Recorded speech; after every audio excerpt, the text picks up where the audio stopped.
जय हिंद दोस्तों। कोई भी देश अपने निवासियों को एक अधिकार, अपने देश के मूल निवासियों को एक विशेष अधिकार देता है जिसे हम कहते हैं नागरिकता। उस नागरिकता का कारण ही आप जनाते हैं कि आप किस देश के हैं। जैसे हम लोग भारत में रहते हैं तो भारत के आप नागरिक हैं तो उसके कुछ ना कुछ आपको अधिकार मिले होंगे। उसी अधिकार की वजह से आपका आधार कार्ड, पैन कार्ड या जितने भी कार्ड बनते हैं उसी के अधिकार बनते हैं। उसी को कहते हैं आप भारत के नागरिक हैं, इसी को हम कहते हैं नागरिकता।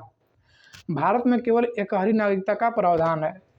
एकहरी नागरिकता मतलब ये होता है कि आप केवल भारत के नागरिक हैं तो केवल भारत के ही नागरिक रहेंगे, किसी और देश की नागरिकता आप नहीं ले सकते हैं। जैसे ही आप किसी और देश की नागरिकता लेंगे आप भारत के नागरिक नहीं रहेंगे, भारत की नागरिकता से आपको बर्खास्त कर दिया जाएगा। भारत की जो नागरिकता है ये ब्रिटेन के संविधान से लिया गया। असल में हुआ क्या था, जब संविधान बना तो बहुत कम टाइम था। अंग्रेज़ों ने कहा था कि जल्दी जल्दी आप संविधान बना करके अपने देश को चलाइए। भारत के पास बहुत ही कम टाइम था, तो बड़े बड़े राजनेताओं ने सोचा कि हम खुद सोचने से पहले जितने भी देशों में लोकतंत्र है और वहाँ का संविधान है, उनके संविधान में हम देखेंगे क्या क्या वो चीज़ें हैं जो हम लोग के काम आ सकती हैं, हमारे देश में वो नियम कानून काम कर सकता है। तो उन देशों से कॉपी कर लिया गया और हमारे देश में भी वही कानून ला दिया गया।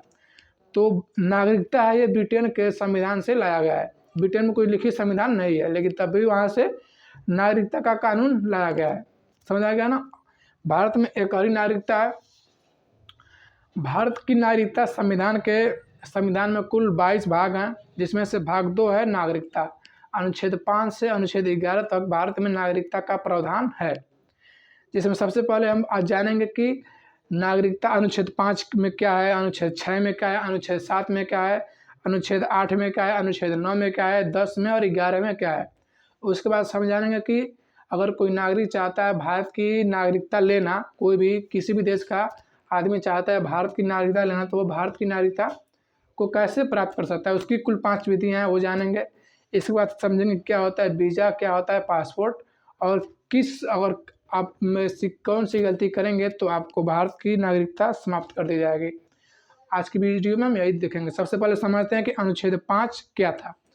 अनुच्छेद 5 कहता है कि संविधान के प्रारंभ में नागरिकता, अर्थात जिस समय संविधान बन रहा था उस समय अगर कोई भी नागरिक भारत में रह रहा है तो वो वैसे ही भारत का नागरिक मान लिया जाएगा।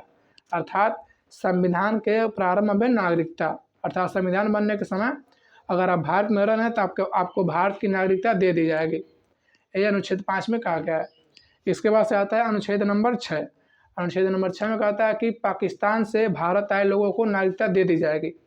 असल में बंटवारा हो गया, तो अगर कोई पाकिस्तान से भारत चला है तो उसे भी नागरिकता दे दी जाएगी, लेकिन वो संविधान बनने के पहले आया होगा तभी। अगर संविधान बनने के बाद आया होगा तो उसे नागरिकता नहीं दी जाएगी। ये अनुच्छेद 6 में कहा गया है। अनुच्छेद 7 में कहा गया है कि भारत से पाकिस्तान गए। देखिए, जब भारत का बंटवारा हुआ तो कुछ लोग थे जो भूले भटके भारत से पाकिस्तान चले गए, तो उनके लिए अनुच्छेद 7 में कहा गया कि भारत से पाकिस्तान गए लेकिन संविधान बनने से पहले अगर चले आए तो उन्हें भी नागरिकता दे दी जाएगी। समझ आ गया ना। स्वतंत्रता के बाद मतलब जो भारत से पाकिस्तान गए और संविधान बनने से पहले भारत चले आए तो उन्हें भी भारत की नागरिकता दे दी जाएगी। ये कहता है अनुच्छेद नंबर 7। अनुच्छेद नंबर 8 कहता है कि अगर आप कोई भी विदेश में नौकरी करते हैं या कोई भी विदेश में जाकर कार्य करते हैं तो उस समय आपको भारत की नागरिकता समाप्त नहीं हो सकती है। यह कहता है अनुच्छेद नंबर 8। अनुच्छेद 9 कहता है कि अगर आप किसी अन्य देश की नागरिकता जैसे ही लेंगे आप भारत के नागरिक नहीं रहेंगे। जैसे ही आप किसी और देश की नागरिकता लेंगे आपके भारत की नागरिकता को समाप्त कर दिया जाएगा, आप भारत के नागरिक नहीं कहलाएंगे। अनुच्छेद 10 कहता है अगर आप कोई देश विरोधी काम करते हैं, अगर आप कोई दिवाली या पागल हो हैं तो उस स्थिति में आपकी नागरिकता को समाप्त कर दिया जाएगा। मान लीजिए किसी दूसरे देश के संपर्क में आ गए या किसी दूसरे देश के प्रभाव में आ गए और प्रभाव में आकर देश विरोधी काम कर रहे हैं तो उस समय आपको भारत के नागरिक आप नहीं रहेंगे, भारत की नागरिकता से समाप्त हो जाएगा, भारत के नागरिक कहलाएंगे ही नहीं। अब लास्ट में आता है कि आखिर में नागरिकता पर नियम कानून बनाएगा कौन। तो नागरिकता पर नियम कानून संसद बनाती है और इसका मुख्य जिम्मेदारी दिया गया है गृह मंत्रालय को, अर्थात गृह मंत्रालय को जिम्मेदारी है नागरिकता पर कानून बनाने का। हाल ही में चर्चा चला था CAA NRC, तो सब गृह मंत्रालय के अंडर में आता है। तो ये समझ गए कि अनुच्छेद 5 से 11 तक। अनुच्छेद 5 में संविधान के प्रारंभ में नागरिकता, भारत से पाकिस्तान चले गए लोगों, भारत से पाकिस्तान चले गए लोग और संविधान बनने के पहले अगर तो उनको नागरिकता दे दी जाएगी। भारत से पाकिस्तान गए लेकिन फिर से चले आए संविधान बनने से पहले, तब उनको भी नागरिकता दे दी जाएगी अनुच्छेद 8 के तहत। अनुच्छेद 9 के तहत अगर आप कोई विदेश में नौकरी या कोई सरकारी नौकरी कर रहे हैं, तभी आपको भारत की नागरिकता समाप्त नहीं की जाएगी। और मान लीजिए आप भ्रमण कर रहे हैं, किसी दूसरे देश का भ्रमण कर रहे हैं या किसी दूसरे देश में जाकर नौकरी कर रहे हैं, तो उस समय भी आपको भारत की नागरिकता समाप्त नहीं की जाएगी। अगर आप कोई देश विरोधी काम करेंगे तो भारत की नागरिकता समाप्त कर दी जाएगी। ये हो गया अनुच्छेद 5 से 11 तक, मोटा मोटी एकदम समझ लिया था। इसके बाद से हम समझेंगे कि आखिर में अगर कोई चाहता है भारत का नागरिक बनना तो कैसे बन सकता है, कैसे कहलाए कि वो भारत का ही नागरिक है। तो इसमें सबसे पहले आता है आपका, अगर आपके माता पिता का जन्म भारत में हुआ है तो आपको भारत की नागरिकता दे दी जाएगी। अगर आपके माता पिता भारतीय हैं तो आप भी भारतीय हो जाएंगे, आप समझ लिए भारत के नागरिक हैं। पहला ये है। दूसरा कहता है कि अगर आपका जन्म विदेश में हुआ है, ठीक, लेकिन अगर आपके माता पिता में से कोई एक भी भारतीय है तब भी आप भारत के नागरिक हो जाएंगे। मान लीजिए आपके माता इस भारत के हैं, आपके पिता जर्मनी के हैं, तब भी आप चाहें तो आप भारत की नागरिकता ले सकते हैं। बस माता पिता में से किसी एक को भारतीय रहना चाहिए, भले ही आप किसी भी देश में जन्म लिए हों, उस समय भी आपको नागरिकता मिल जाएगी। तीसरा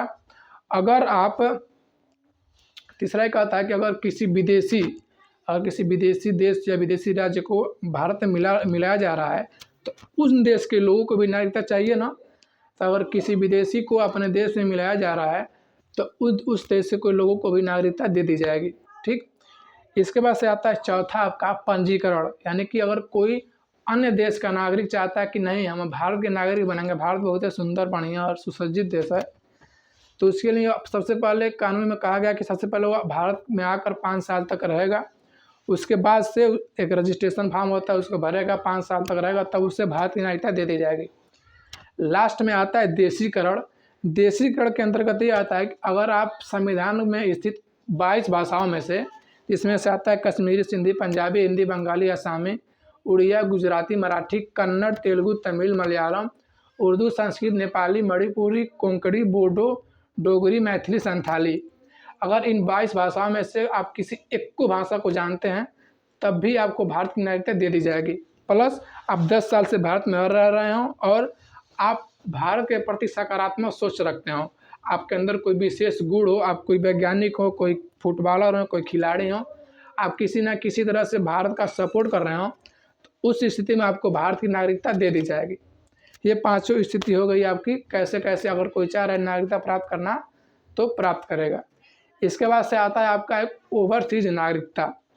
ओवरसीज नागरिकता का मतलब ये होता है कि देखिए, जो बड़े बड़े देश होते हैं लोग, वो कहते हैं कि अगर बड़े बड़े जो उद्योगपति होते हैं लोग, उन लोगों को अलग अलग देशों में अपना फैक्ट्री कारखाना खोलना रहता है।